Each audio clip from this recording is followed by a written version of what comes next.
Boyfriend, হ্যাঁ, যার কথা বলা হচ্ছে সে। আশা করি তোমরা সবাই চিনতে পেরেছো। হ্যাঁ, আমি সেই সাথী বিশ্বাস। হ্যালো বন্ধুরা, কেমন আছো সবাই? 25শে ডিসেম্বর কেক খেয়েছো নিশ্চয়ই, আর যদি না খেয়ে থাকো তাহলে কিনে খেয়ে। তো বন্ধুরা, প্রচুর ঠান্ডা পড়েছে তাই লেপ মুড়ি দিয়ে শুয়েছিলাম। হঠাৎ দেখি সুমির এক্স লেপের ভিতর থেকে বেরিয়ে পড়ে। আর কিছুদিন আগে হৃদয়েরও এক্স বেরিয়েছে, তাই এদের এক্স ওয়াই জেড সবাইকে নির্মাগুড়ির জলে চুপিয়ে ধোয়া হবে। তো বন্ধুরা, দেরি কিসের? কানে নাও হেডফোন, আজকে ধোয়া শুরু হচ্ছে।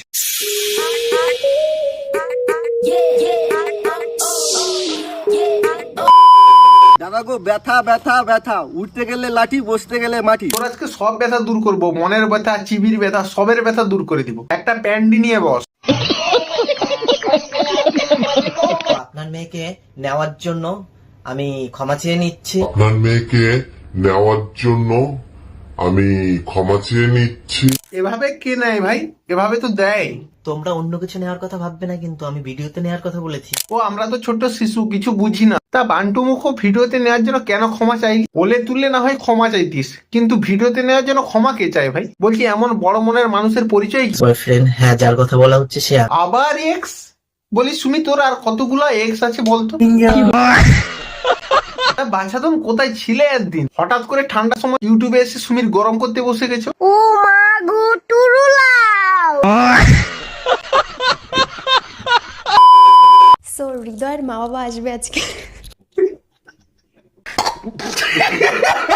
শালা, একদিকে এদের বিয়ের পাকা দেখাশোনা চলছে, আর একদিকে একজনের এক্স বেরিয়েই যাচ্ছে। আশা করি তোমরা সবাই চিনতে পেরেছো। হ্যাঁ, আমি সেই সাথী বিশ্বাস। একদিকে হৃদয় সুমির সঙ্গে থাকাকালীন যে সাথী বিশ্বাসকে এসএমএস করে বলেছিল, তুই আমার, আমি যা খুশি করবো। আবার অন্যদিকে সুমির এক্স যে ইউটিউবে উড়ে এসে জুড়ে বসেছে, শুধু অপেক্ষা পিন্টুসি বৌদির, যে ইউটিউবে এসে বলবে পিন্টুর সাথে যে বৌদির কথা হচ্ছিল সে হচ্ছে আমি, তাহলে 16 গলায় পূর্ণ হয়ে যাবে একদম। সঠিক বলেছেন। হৃদয়ের বাড়ি থেকে আজকে আসছে আমার বাড়িতে। তোমার রেজিস্ট্রি হলে আমার অনেক কন্টেন্ট হবে, পিন্টু রেজিস্ট্রি, তাহলে বুঝতে পারবে যে আমরা সত্যি কথাই বলছি। তুমি ভিডিও করবা কি করে? বেচারা পিন্টু হয়তো এই ফাঁকে বোঝাতে চেয়েছিল যে সে জায়গায় যেত সেই আমার কাছেই দাঁড়াতে হবে, তাহলে তুমি ভিডিও করবে কি করে? পুরো পিছনে ভরে দিল রে, পুরো পিছনে ভরে দিল। মানুষ অনেক প্রেম করে, কিন্তু আমার লাইফে first love and then second, ওটা যেটা আমি ভুল করেছি। ফার্স্ট না হয় এ, সেকেন্ড না হয় এ, তাহলে মাঝখান থেকে এই 3 নাম্বারটা কোথা থেকে এলো? বয়ফ্রেন্ড, হ্যাঁ, যার কথা বলা হচ্ছে সে। যার বলা হচ্ছে সে।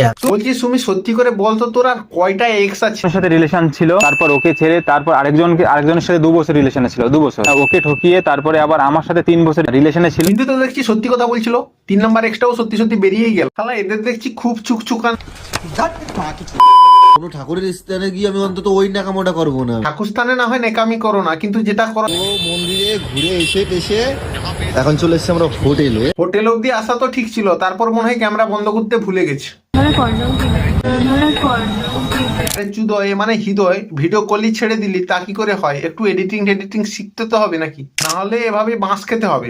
প্লিজ আমাকে ক্ষমা করে দাও, প্লিজ। আমার মেয়ে অক্লান্ত পরিশ্রমের পর 1.5 বছর পরে এই ঘরটা কমপ্লিট করেছে। আমরা মনে করি এটা ভগবানের আশীর্বাদ ছাড়া সম্ভবই হতো না। সাথে আমার মেয়ের পরিশ্রম তো আছে। হ্যাঁ কাকিমা, তোমার মেয়ে তো একদম অক্লান্ত পরিশ্রম করেছে। আগে পিন্টুর সাথে, তারপর হৃদয়ের সাথে, এ মানে অক্লান্ত পরিশ্রম করে ভিডিও বানিয়েছে। আর এই বান্টুর সাথে তো অনেক আগে থেকে অক্লান্ত পরিশ্রম করে ভিডিও বানিয়েছে।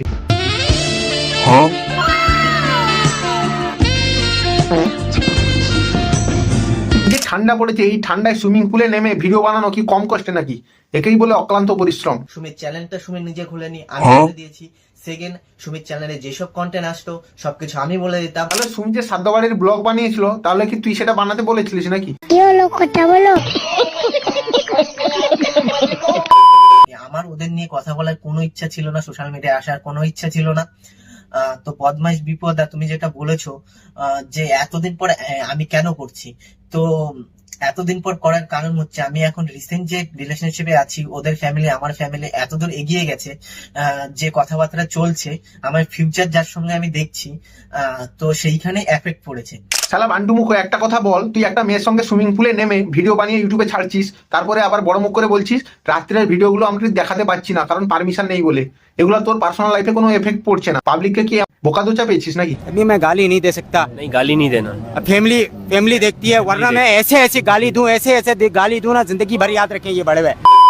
আজকের ভিডিওটা এতটাই। ভিডিওটা যদি ভালো লাগে তাহলে লাইক, কমেন্ট, শেয়ার করে ভরিয়ে দিবে। আর সাবস্ক্রাইব করছো না, সাবস্ক্রাইব করতে হবে আর পাশের বেল আইকনটা প্রেস করে যাবে যাতে সমস্ত ভিডিও নোটিফিকেশন সবার প্রথমে তোমার কাছে পৌঁছে যায়। সাবস্ক্রাইবটা করছো না, সাবস্ক্রাইব করো, সাবস্ক্রাইব। দেখা হচ্ছে নতুন কোনো ভিডিওর সঙ্গে, ততক্ষণ সবাই ভালো থাকবে, সুস্থ থাকবে, বাই। যদি ফর্মে থাকে সে আনার পেছনে পাঠে